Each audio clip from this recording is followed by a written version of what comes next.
Welcome everyone to another episode of Time for BL. This is the podcast where we review movies, TV shows, novels, and comics, all in the boys love genre.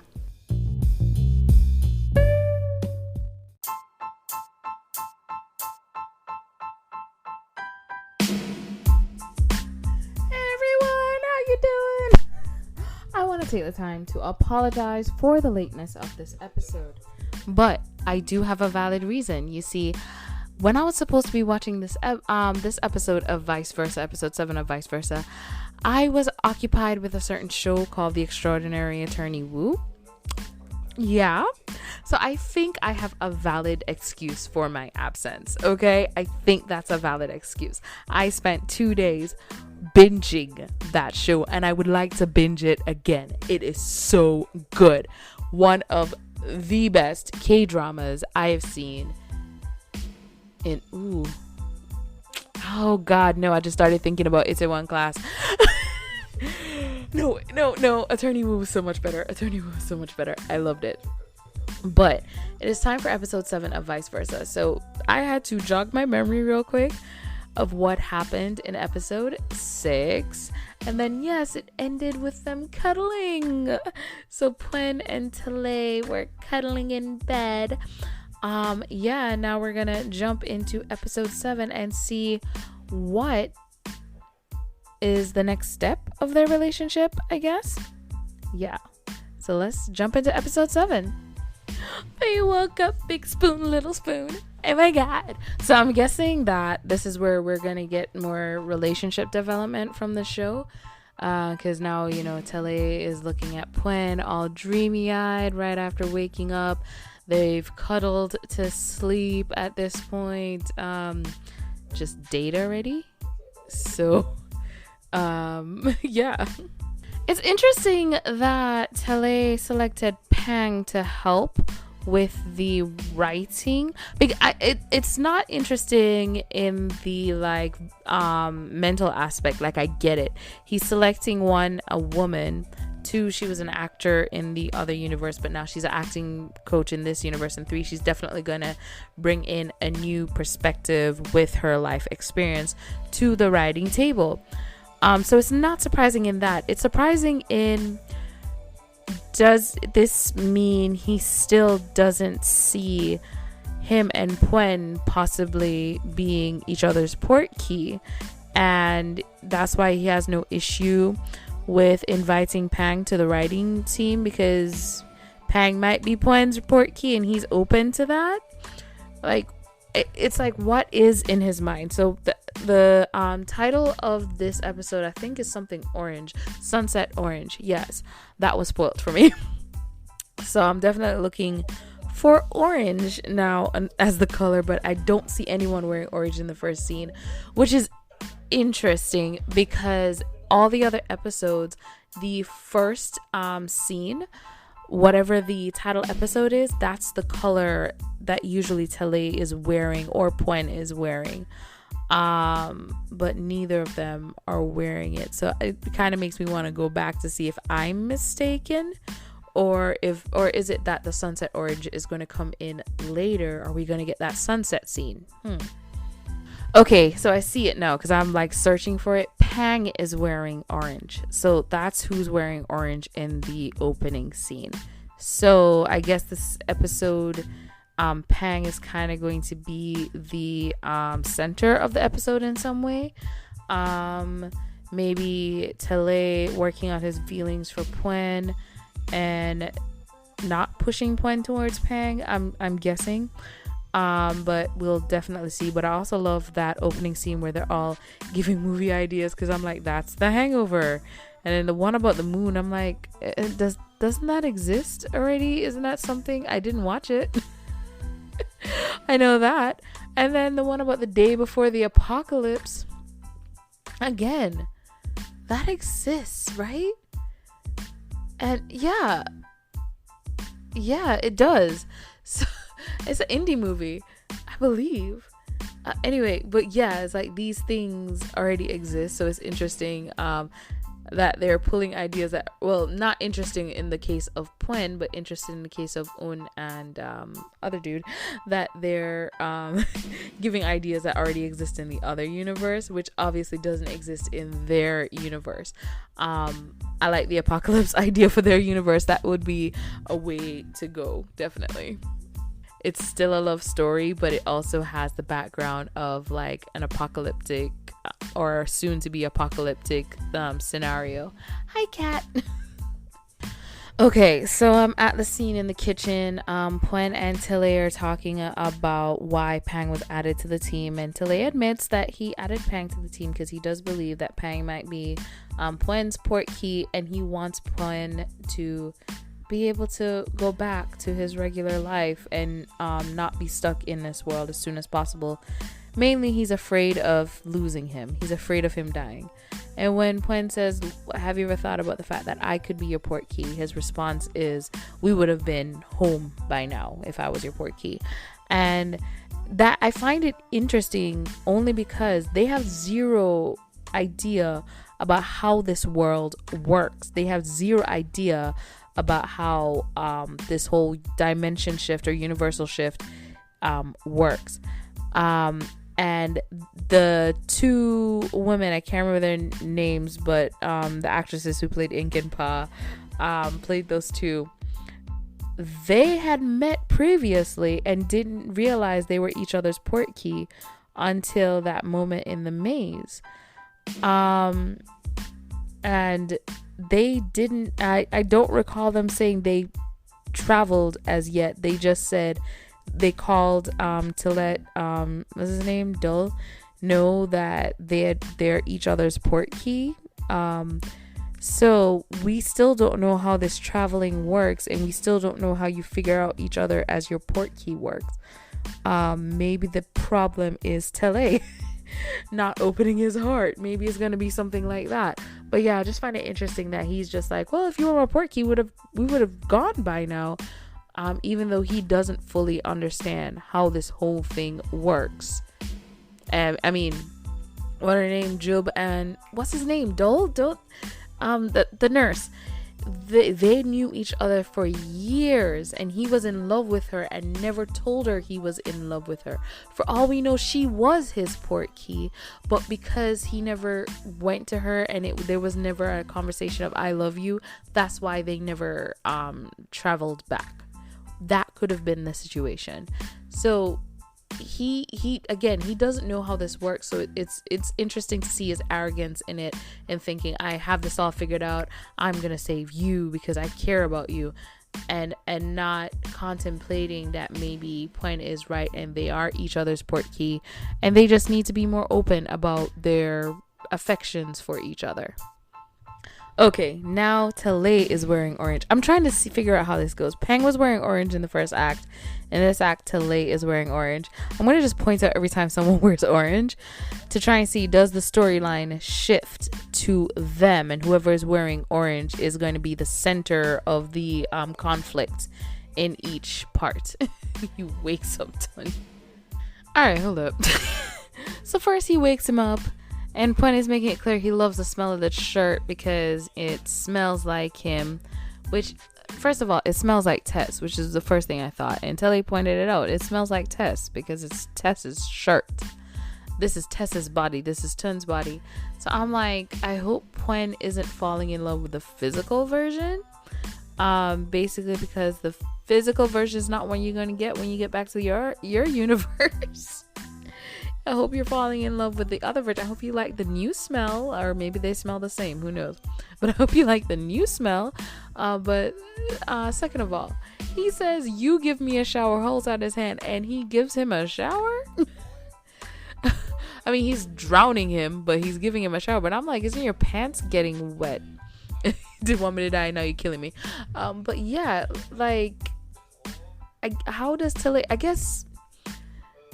I guess it's just an understanding that Tele doesn't see affection the same way, I guess, and doesn't understand that what he's feeling for Pwen is romantic affection, or he doesn't even think of it as romantic affection because he's just taking care of a really good friend. Okay, now Up is wearing an orange shirt.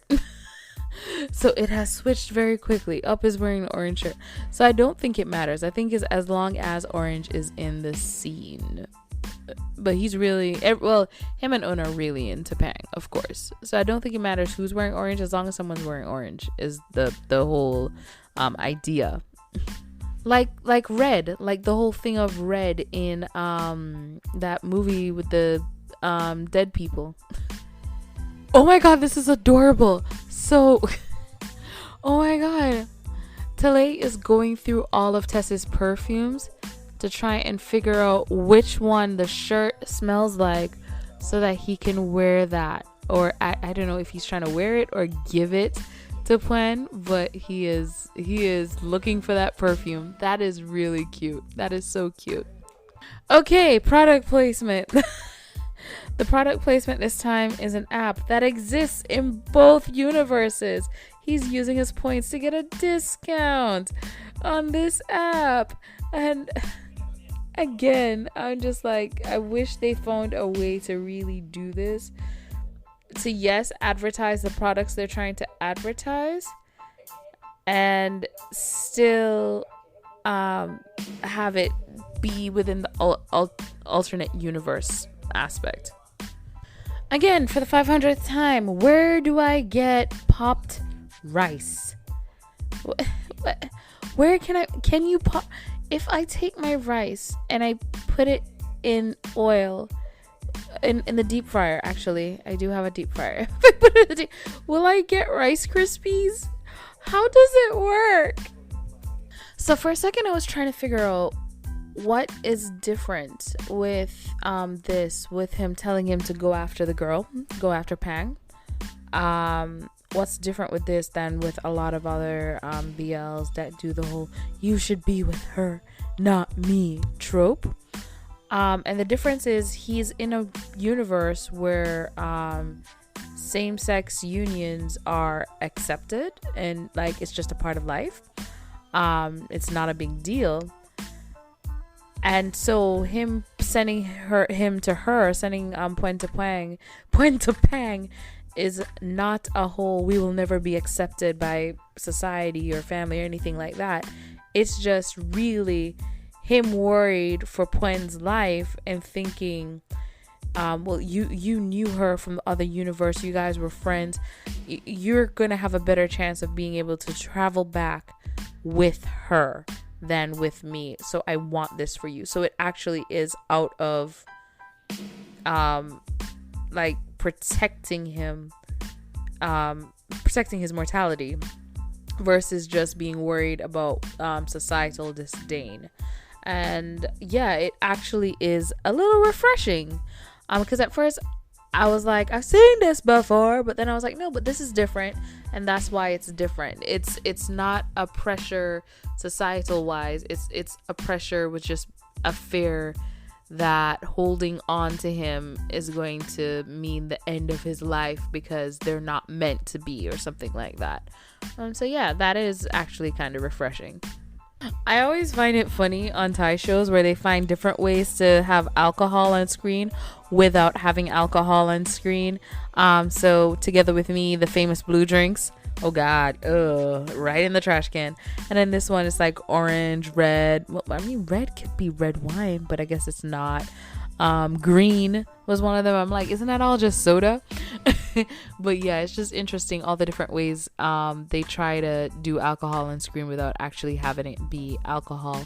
Instead of just doing non-alcoholic drinks that look like it, I guess. One show I saw once used iced tea. I was like, we can tell it's iced tea. I know what iced tea looks like. But that was interesting too. All right, no, look. So Tele was disappointed that, he didn't get a call back from Pwen, whatever. And his friend got him some porridge and all that. Thought that was a beautiful scene. Loved it. He goes over to Tun's family's house and finds out that Pwen made him a welcome back meal. Here's the thing. This is what I have a problem with a lot of these. They're like, I've cooked something. It's instant noodles. I don't know many people who can't make instant noodles. And it's always like, what is this? It's just instant noodles. I'm saying that, but then I remember I make the best ramen. Everybody loves my ramen. I kill the ramen game. You know what? Maybe not all noodles are equal. You know, maybe they're onto something. So this time they skipped them showing the Tessa's dad the script and just kind of did a quick synopsis of what happened in the meeting and jumped in the van to drive off. Now, my thing is, I don't mind it. I really don't mind it. But you could have done this for other things too. There's other parts that probably could have had that same treatment. So I'm kind of like, I kind of wish instead of just jumping days, like, it's a good method as well. Just, nah, show don't tell. Show don't tell. All right, hold up. So it's of course another KFC ad. And with the KFC ad, they're talking about putting sauce on the chicken. So here's the thing. I'm here going, okay, so sweet and sour sauce, barbecue sauce. Is it like a tangy mustard? What kind of sauce? It's ketchup. Plain old ketchup. And I'm actually disappointed about that because they kept calling it sauce and I forgot ketchup was a sauce. I'm expecting a barbecue packet to come out and it's just ketchup. It's disappointing. The chicken deserves more. This man just had fried chicken with ketchup for the first time in his life. It's like, oh, this is so good. I'm confused. Don't they just pour ketchup on everything and give it to kids? Or was I the only one? I also just want to point out that I've never seen a KFC box or bag or bucket, whatever it is, with that much chicken, that full, that high up. Never. It's always there. It's lower and then like all the sides are on top of it. They had a little bag to make it look like that was the sides for the fries on top. Like, I've never seen it look that good. Don't tell me this is another ad segment. We just finished the KFC ad, and now there's that black inhaler ad because Up almost threw up. And if you put this inhaler up your nose, do you really want to share it? But also, I have to give it hold on, let me pause this because I have to talk about black inhaler real quick. I gotta give it to them because I've seen them in so many shows across different networks. They don't care. As long as you're gonna put them in your program, they will throw money at you. They were in Kin Porsche. I will never forget the helicopter scene because of that. They're in this, which is on GMM TV. They don't care. Like, hey, you gonna put us in there? Is your show gonna have viewers? What's the quality of your show? You know what? Take our money. Get that in. I love it. Oh, shit. Okay. Hold on. Let me back up. I need to reread this. We've known each other for a year now. So they've been stuck in this universe for a year. And thank you for putting that in the dialogue so I know that it's been a year. But oh my gosh, for a whole year. At least, what's the name? Tess hopefully hasn't messed up Talei's life too bad. Oh wow. A year. Oh wow, I can't get over it. I really can't get over it. But I like the addition of that so I can really get a sense of the time frame that they've been there. It's honestly better. I prefer this than them going 2 weeks later, 4 months later. No, this actually was better because it gave me such a shock value. Like, why are you saying that so calmly? Like, hey, we've been stuck here for a year now, but you make it better. I love being stuck with you. Okay, hold up. So in the beginning, Puen showed he could play the guitar. Why all of a sudden he don't know, or he just doesn't know the chords to this song? Is he faking it to get closer to Tele? Like, what is going on? Oh my god. That was so sweet when he stopped to ask permission. Oh wow. I'm like trying to see, like, I keep wanting to say Jimmy, Puen's side of things, with Tele kind of pushing him towards Pang continuously.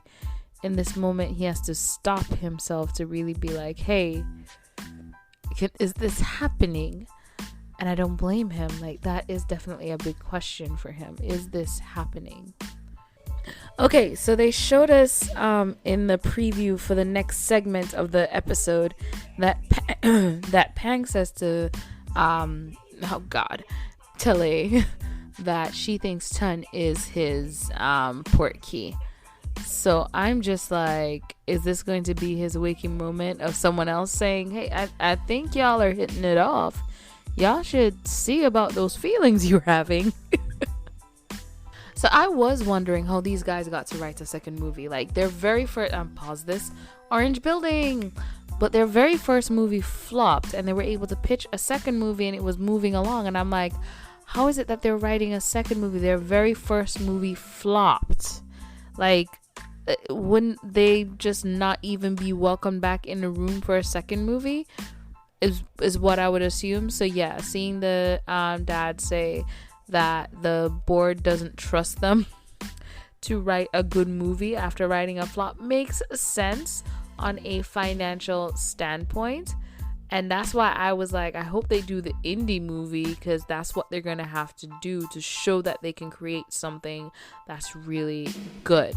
So yes, this movie is realistic after all, because I was like, they're really using nepotism to get ahead. Which still would have been realistic if they got it because, hey, Tessa's dad is the owner of the studio. A lot of orange in the scene of everybody who's talking to each other. A lot of orange, I just noticed that. So is this going to be a breakthrough moment? Or is it that everyone's going through like the same emotions? What is it? What do the colors in each scene mean? I just want to know. I love how Tele has to be told by other people, like, yeah, the way he looks at you, you're obviously must be his port key. Yeah, I thought you guys went off on a trip together because you realized you're each other's port key. Like, he's hearing this and it's news to him.